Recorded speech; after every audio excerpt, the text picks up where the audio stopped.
ನಮಸ್ಕಾರ ಸ್ನೇಹಿತರೆ, ಈ ವಿಡಿಯೋದಲ್ಲಿ ನಾವೊಂದು ಅದ್ಭುತವಾದ ಔಷಧ ಗಿಡದ ಬಗ್ಗೆ ತಿಳಿದುಕೊಳ್ಳೋಣ. ಈ ಗಿಡವನ್ನೇನಾದರೂ ನೀವು ಮನೆಯಲ್ಲಿ ಬೆಳೆಸಿ ಈ ರೀತಿ ಮಾಡಿದರೆ ಎಂಥ ಭಯಾನಕ ವೈರಸ್ ಆದರೂ ಕೂಡ ನಿಮ್ಮ ಮನೆಯೊಳಗೆ ಅಥವಾ ಮೈಯೊಳಗೆ ಬರುವುದಕ್ಕೆ ಆಗುವುದೇ ಇಲ್ಲ. ಈಗ ನೀವು ನೋಡುತ್ತಿರುವಂತ ಈ ಗಿಡವನ್ನು ದೊಡ್ಡಪತ್ರೆ ಅಥವಾ ಅಜ್ವೈನ್ ಗಿಡ ಅಥವಾ ಕರ್ಪೂರವಲ್ಲಿ ಎಂಬ ಹೆಸರುಗಳಿಂದ ಕರೆಯುತ್ತಾರೆ. ಈ ಗಿಡ ತುಂಬಾ ಜನರ ಮನೆಯಲ್ಲಿ ಇದ್ದೇ ಇರುತ್ತದೆ. ಈ ಎಲೆಯನ್ನು ಶೀತ ಬಂದಾಗ ಬಳಸುತ್ತಾರೆ ಅಂತ ಎಲ್ಲರಿಗೂ ಕೂಡ ಗೊತ್ತು. ಆದರೆ ಇದರಿಂದ ಇನ್ನೂ ಹೆಚ್ಚು ಪ್ರಯೋಜನಗಳು ಇದೆ. ಆ ಪ್ರಯೋಜನಗಳ ಬಗ್ಗೆ ಮಾತ್ರ ತುಂಬಾ ಜನರಿಗೆ ಗೊತ್ತಿಲ್ಲ. ಈ ಗಿಡದ ಬಗ್ಗೆ ಈಗ ನಾನು ಹೇಳುವಂತ ವಿಷಯಗಳು ನೀವು ಕೇಳಿದರೆ ಖಂಡಿತ ನೀವು ಆಶ್ಚರ್ಯ ಪಡುತ್ತೀರಿ. ಈ ವಿಡಿಯೋದಲ್ಲಿ ದೊಡ್ಡಪತ್ರೆಯ ಪ್ರಯೋಜನಗಳ ಬಗ್ಗೆ ತಿಳಿಸಿಕೊಡ್ತೀನಿ. ಆದ್ರೆ ಅದಕ್ಕೂ ಮುಂಚೆ ನೀವಿನ್ನೂ ನಮ್ಮ ಚಾನೆಲ್ ಅನ್ನು ಸಬ್ಸ್ಕ್ರೈಬ್ ಮಾಡ್ಕೊಂಡಿಲ್ಲ ಅಂದ್ರೆ ಖಂಡಿತ ಈಗಲೇ ಸಬ್ಸ್ಕ್ರೈಬ್ ಮಾಡ್ಕೊಳ್ಳಿ. ಹಾಗೆ ಈ ವಿಡಿಯೋ ಇಷ್ಟ ಆದ್ರೆ ಮರೀದೇ ಒಂದು ಲೈಕ್ ಕೊಡಿ. ದೊಡ್ಡಪತ್ರೆ ಗಿಡ ಕೇವಲ ನಮಗೆ ಆರೋಗ್ಯ ಮಾತ್ರವಲ್ಲದೆ ನಮ್ಮ ಮನೆಯಲ್ಲಿರುವಂತ ಸೊಳ್ಳೆಗಳನ್ನು ಕೂಡ ಓಡಿಸಲು ಸಹಾಯ ಮಾಡುತ್ತದೆ. ಈ ಗಿಡದಲ್ಲಿ ಎಷ್ಟೋ ಔಷಧೀಯ ಗುಣಗಳಿವೆ. ಈ ಗಿಡದ ಬಗ್ಗೆ ತಿಳಿಯದೇ ಇರುವವರು ಬಹುಶಃ ಯಾರೂ ಇಲ್ಲ ಅಂದುಕೊಳ್ಳುತ್ತೀನಿ. ಈ ಎಲೆಗಳಿಂದ ಬಜ್ಜಿ ಕೂಡ ಮಾಡುತ್ತಾರೆ. ಈ ಎಲೆಗಳು ಒಳ್ಳೆ ಸುವಾಸನೆ ಹಾಗೂ ರುಚಿ ಹೊಂದಿರುತ್ತದೆ. ಈ ಗಿಡ ಲ್ಯಾಮಿಯೇಸಿ ಕುಟುಂಬಕ್ಕೆ ಸೇರಿರುವಂತದ್ದು. ಈ ಗಿಡದ ಔಷಧೀಯ ಗುಣಗಳು ತಿಳಿದರೆ ಯಾರಾದರೂ ಆಶ್ಚರ್ಯ ಪಡಲೇಬೇಕು. ಅಷ್ಟೇ ಅಲ್ಲದೆ ಎಲ್ಲರೂ ಇದನ್ನು ಮನೆಯಲ್ಲಿ ತಪ್ಪದೆ ಬೆಳೆಸಬೇಕು. ಈ ಗಿಡ ಯಾರ ಮನೆಯಲ್ಲಿ ಇರುತ್ತದೋ ಅವರು ಖಂಡಿತ ಯಾವ ವೈರಸ್ ಬಗ್ಗೆ ಹೆದರುವ ಅಗತ್ಯ ಇರುವುದಿಲ್ಲ. ಈ ಗಿಡ ನಿಮಗೆ 100% ಸೆಕ್ಯೂರಿಟಿ ಕೊಡುತ್ತದೆ. ದೊಡ್ಡಪತ್ರೆ ಎಲೆ ಸ್ವಲ್ಪ ದಪ್ಪಗಿರುತ್ತದೆ. ಇದರಿಂದ ಅಜ್ವೈನ್ ಅಥವಾ ಓಂಕಾಳಿನ ವಾಸನೆ ಬರುತ್ತದೆ. ಕೇವಲ ಈ ಎಲೆಯ ವಾಸನೆ ನೋಡಿದರೂ ಕೂಡ ಎಷ್ಟೋ ರೋಗಗಳು ವಾಸಿಯಾಗುತ್ತದೆ. ಉಸಿರಾಟದ ಸಮಸ್ಯೆ ಹೋಗುತ್ತದೆ. ಈ ಎಲೆಯನ್ನು ಹಾಗೆ ಬಾಯಲ್ಲಿ ಹಾಕಿಕೊಂಡು ಅಗೆದು ತಿನ್ನಬಹುದು. ಈ ಎಲೆಯನ್ನು ತಿಂದರೆ ಜೀರ್ಣ ಸಂಬಂಧಿತ ಸಮಸ್ಯೆ ಬರುವುದಿಲ್ಲ. ಮಲಬದ್ಧತೆ, ಅಜೀರ್ಣ ಹಾಗೂ ಗ್ಯಾಸ್ ಸಮಸ್ಯೆಗಳು ನಿವಾರಣೆಯಾಗುತ್ತದೆ. ಇದಕ್ಕಾಗಿ ನೀವು ಊಟ ತಿಂದ ನಂತರ ಒಂದು ದೊಡ್ಡಪತ್ರೆ ಎಲೆಯನ್ನು ತಿನ್ನಬೇಕು. ಈ ರೀತಿ ಪ್ರತಿದಿನ ತಿನ್ನುತ್ತಿದ್ದರೆ ಜೀರ್ಣಕ್ರಿಯೆ ಹೆಚ್ಚಾಗಿ ಹಸಿವು ಆಗದವರಿಗೂ ಕೂಡ ಹಸಿವಾಗುತ್ತದೆ. ಪ್ರತಿದಿನ ಒಂದು ದೊಡ್ಡಪತ್ರೆ ಎಲೆ ಅದರ ಜೊತೆ ಸ್ವಲ್ಪ ಜೇನು ಬೆರೆಸಿ ತಿನ್ನುತ್ತಿದ್ದರೆ ನಿಮ್ಮ ಮೈಯೊಳಗೆ ರೋಗ ನಿರೋಧಕ ಶಕ್ತಿ ಹೆಚ್ಚಾಗುತ್ತದೆ. ಎಂಥ ಭಯಾನಕ ವೈರಸ್ ಅಥವಾ ಕಾಯಿಲೆ ಬಂದರೂ ಕೂಡ ಅದನ್ನು ಮೆಟ್ಟಿ ನಿಲ್ಲುವ ಶಕ್ತಿ ನಿಮ್ಮ ದೇಹಕ್ಕೆ ಬರುತ್ತದೆ. ಅದರ ಜೊತೆಗೆ ನಿಮ್ಮ ಲಂಗ್ಸ್ ಅಂದ್ರೆ ಶ್ವಾಸಕೋಶಗಳು ಕ್ಲೀನ್ ಆಗುತ್ತೆ. ಇದನ್ನು ಬೆಳೆಸೋಕೆ ದೊಡ್ಡ ಜಾಗ ಬೇಕಾಗಿಲ್ಲ. ಚಿಕ್ಕ ಪಾಟಲ್ಲೂ ಕೂಡ ಇದು ಬೆಳೆಯುತ್ತೆ. ಇದು ಗಾಳಿಯನ್ನು ಕೂಡ ಶುಭ್ರಪಡಿಸುತ್ತದೆ. ಇದನ್ನು ಮನೆಯೊಳಗೆ ಇಟ್ಟುಕೊಳ್ಳುವುದರಿಂದ ನಿಮ್ಮ ಮೂಗಿನ ಮೂಲಕ ವೈರಸ್ ನಿಮ್ಮ ದೇಹವನ್ನು ಪ್ರವೇಶಿಸದಂತೆ ಮಾಡುತ್ತದೆ. ಇದನ್ನು ಪೂರ್ವಕಾಲದಿಂದಲೂ ಆಯುರ್ವೇದ ಔಷಧಗಳಲ್ಲಿ ಉಪಯೋಗಿಸುತ್ತಿದ್ದಾರೆ. ಕೆಮ್ಮು ಅಧಿಕವಾಗಿದ್ದರೆ ದೊಡ್ಡಪತ್ರೆ ಎಲೆಯಿಂದ ರಸ ತೆಗೆದು 5 ml ರಸಕ್ಕೆ 2.5 ml ಜೇನು ಬೆರೆಸಿ ಕುಡಿದರೆ ಕೆಮ್ಮು ಕಡಿಮೆಯಾಗುತ್ತದೆ. ಈ ರೀತಿ ನೀವು ದಿನದಲ್ಲಿ 2 ರಿಂದ 3 ಸಲ ಕುಡಿಯಬಹುದು. ಪುಟ್ಟ ಮಕ್ಕಳಿಗೂ ಕೂಡ ಕೊಡಬಹುದು. ಸಾಧಾರಣ ತಲೆನೋವು ಅಥವಾ ಮೈಗ್ರೇನ್ ತಲೆನೋವು ಇದ್ದರೆ ದೊಡ್ಡಪತ್ರೆ ಎಲೆಯ ರಸವನ್ನು ಹಣೆಯ ಮೇಲೆ ಹಚ್ಚುವುದರಿಂದ ಕೂಡಲೇ ತಲೆನೋವು ಹೊರಟು ಹೋಗುತ್ತದೆ. ಕಾಂಬೋಡಿಯಾ ದೇಶದಲ್ಲಿ ಈ ಎಲೆಯ ರಸವನ್ನು ಪುಟ್ಟ ಮಕ್ಕಳ ತುಟಿಯ ಮೇಲೆ ಹಚ್ಚುತ್ತಾರೆ. ಈ ರೀತಿ ಹಚ್ಚುವುದರಿಂದ ಅವರಿಗೆ ಮೂಗು ಮತ್ತು ಬಾಯೊಳಗಿನಿಂದ ವೈರಸ್ ಒಳಗಡೆ ಹೋಗುವುದಿಲ್ಲ. ಜೊತೆಗೆ ಶೀತ ಹಾಗೂ ಕೆಮ್ಮು ಕೂಡ ಬರುವುದಿಲ್ಲ. ಮಕ್ಕಳು ಎಲ್ಲಿಲ್ಲದ ವೈರಸ್ ಅನ್ನು ಅತಿ ಬೇಗನೆ ತಮ್ಮ ಮೈಯೊಳಗೆ ತಂದುಕೊಳ್ಳುತ್ತಾರೆ. ಅವರಲ್ಲಿ ಇಮ್ಯುನಿಟಿ ಪವರ್ ಕಡಿಮೆ ಇರೋದ್ರಿಂದ ಆಗಾಗ ಶೀತ, ಕೆಮ್ಮು, ಜ್ವರ ಬರುತ್ತಲೇ ಇರುತ್ತೆ. ಈ ರೀತಿ ದೊಡ್ಡಪತ್ರೆ ಎಲೆಯ ರಸವನ್ನು ಲೈಟ್ ಆಗಿ ತುಟಿ ಮೇಲೆ ಹಚ್ಚುವುದರಿಂದ ಈ ಎಲ್ಲಾ ಸಮಸ್ಯೆಗಳನ್ನು ಕೂಡ ತಡೆಗಟ್ಟಬಹುದು. ಈ ರಸವನ್ನು ಮಕ್ಕಳು ಮಾತ್ರವಲ್ಲದೆ ದೊಡ್ಡವರು ಕೂಡ ಹಚ್ಚಿಕೊಳ್ಳಬಹುದು. ಈ ಎಲೆಯ ರಸ ಸ್ವಲ್ಪ ಘಾಟಾಗಿರುತ್ತೆ. ಇದನ್ನು ಡೈರೆಕ್ಟ್ ಆಗಿ ಕುಡಿಯೋಕೆ ಆಗದವರು ಇದರಿಂದ ಟೀ ತಯಾರಿಸಿ ಕೂಡ ಕುಡಿಯಬಹುದು.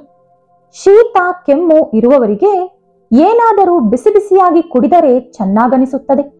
ಆ ರೀತಿ ನಾವು ಕುಡಿಯುವುದು ಆರೋಗ್ಯವಾಗಿದ್ದರೆ ಇನ್ನೂ ಒಳ್ಳೆಯದಲ್ವಾ?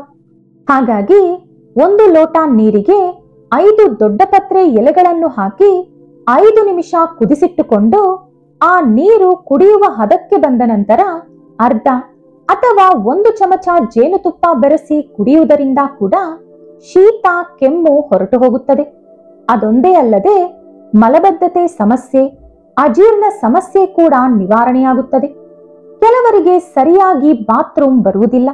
ಅಂತವರು ಬೆಳಿಗ್ಗೆ ಎದ್ದ ತಕ್ಷಣ ಹಾಗೂ ರಾತ್ರಿ ಮಲಗುವ ಮುಂಚೆ 1 ಲೋಟ ನಾನು ಮೇಲೆ ಹೇಳಿದಂತೆ ದೊಡ್ಡ ಪತ್ರೆ ಟೀ ತಯಾರಿಸಿ ಕುಡಿಯುವುದರಿಂದ ನಿಮ್ಮ ಹೊಟ್ಟೆ ಪೂರ್ತಿಯಾಗಿ ಕ್ಲೀನ್ ಆಗುತ್ತದೆ.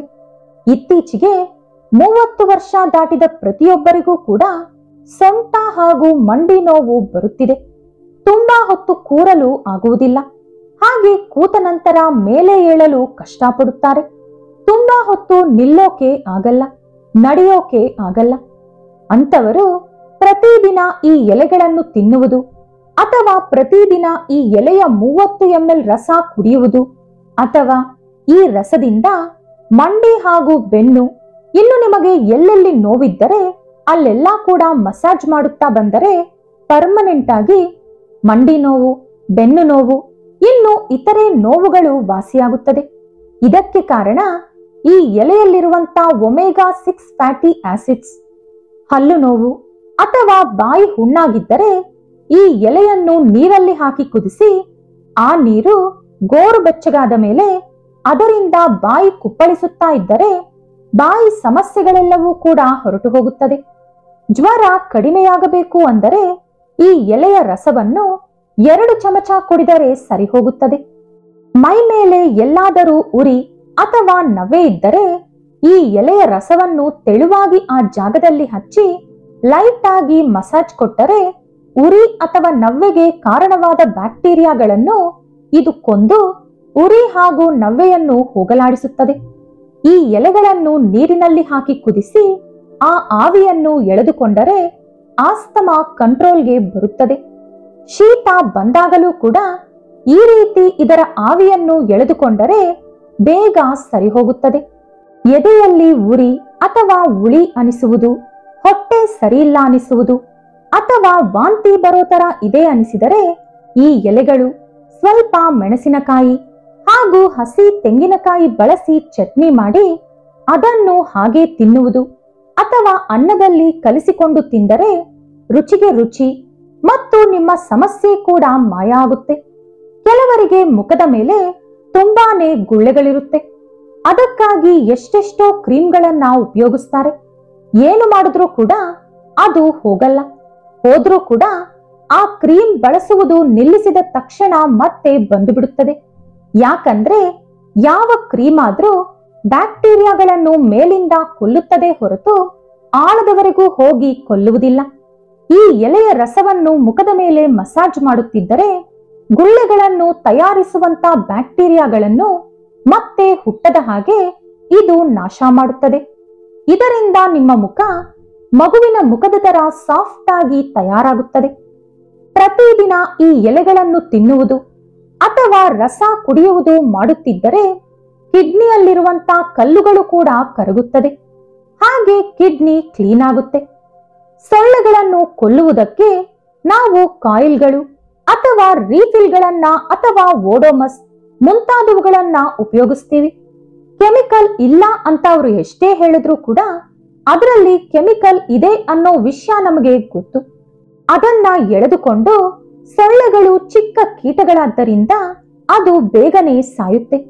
ಆದ್ರೆ ನಾವು ಕೂಡ ಅದನ್ನ ಎಳೆದುಕೊಂಡಿರ್ತೀವಿ.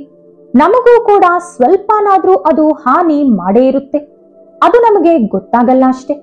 ಹಾಗಾಗಿ ಸೊಳ್ಳೆಗಳನ್ನ ಓಡಿಸೋಕೆ, ನಮಗೂ ಕೂಡ ಹಾನಿಯಾಗದೇ ಇರೋಕೆ ಮಲಗುವ ಮುಂಚೆ ಸ್ವಲ್ಪ ದೊಡ್ಡ ಪತ್ರೆ ಎಲೆಗಳನ್ನ ತೆಗೆದುಕೊಂಡು ಕ್ರಶ್ ಮಾಡಿ ನಿಮ್ಮ ಮಂಚದ ಕೆಳಗೆ ಅಥವಾ ಪಕ್ಕದಲ್ಲಿ ಒಂದು ಟೇಬಲ್ ಮೇಲೆ ಇಟ್ಟು ನಿದ್ದೆ ಮಾಡಿದ್ರೆ ಆ ವಾಸನೆಗೆ ನಿಮ್ಮ ರೂಮಲ್ಲಿರುವಂತ ಸೊಳ್ಳೆಗಳೆಲ್ಲ ಕೂಡ ಓಡಿ ಹೋಗುತ್ತೆ. ನೀವು ಬೇಕಿದ್ದರೆ ಇದರ ರಸವನ್ನು ಕೂಡ ಮೈಗೆ ಹಚ್ಚಿಕೊಂಡು ಮಲಗಬಹುದು. ಮಕ್ಕಳಿಗೂ ಕೂಡ ಹಚ್ಚಬಹುದು. ಯಾವುದೇ ಹಾನಿ ಅಲರ್ಜಿ ಆಗಲ್ಲ. ಚೇಳು, ಜೇನು ಅಥವಾ ಯಾವುದಾದರೂ ಹುಳ ಕಚ್ಚಿ ಉರಿ ನೋವು ಆಗುತ್ತಿದ್ದರೆ ಈ ಎಲೆಯ ರಸವನ್ನು ಆ ಜಾಗದಲ್ಲಿ ಹಚ್ಚುವುದರಿಂದ ಉರಿ ಹಾಗೂ ನೋವು ಹೊರಟು ಹೋಗುತ್ತೆ. ಇದೊಂದೇ ಅಲ್ಲದೆ ಹಾವು ಕಚ್ಚಿದರೂ ಕೂಡ ಇದನ್ನು ಔಷಧದಂತೆ ಉಪಯೋಗಿಸಬಹುದು.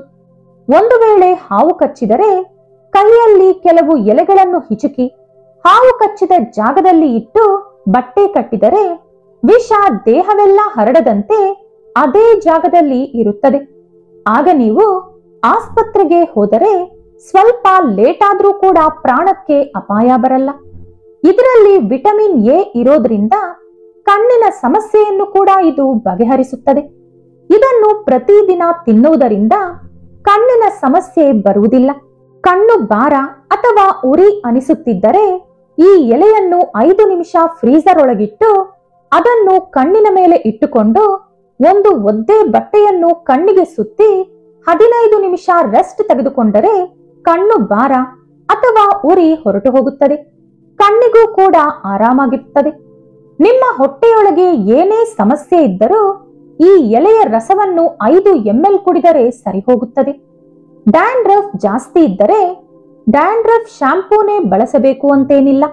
ಈ ಎಲೆಯ ರಸದಿಂದ 5 ನಿಮಿಷ ಕೂದಲಿಗೆ ಮಸಾಜ್ ಕೊಟ್ಟು 15 ನಿಮಿಷ ಹಾಗೆ ಬಿಟ್ಟು ಸ್ನಾನ ಮಾಡಿದರೂ ಕೂಡ ಪರ್ಮನೆಂಟ್ ಆಗಿ ಡ್ಯಾಂಡ್ರಫ್ ಬರದೇ ಇರುತ್ತೆ.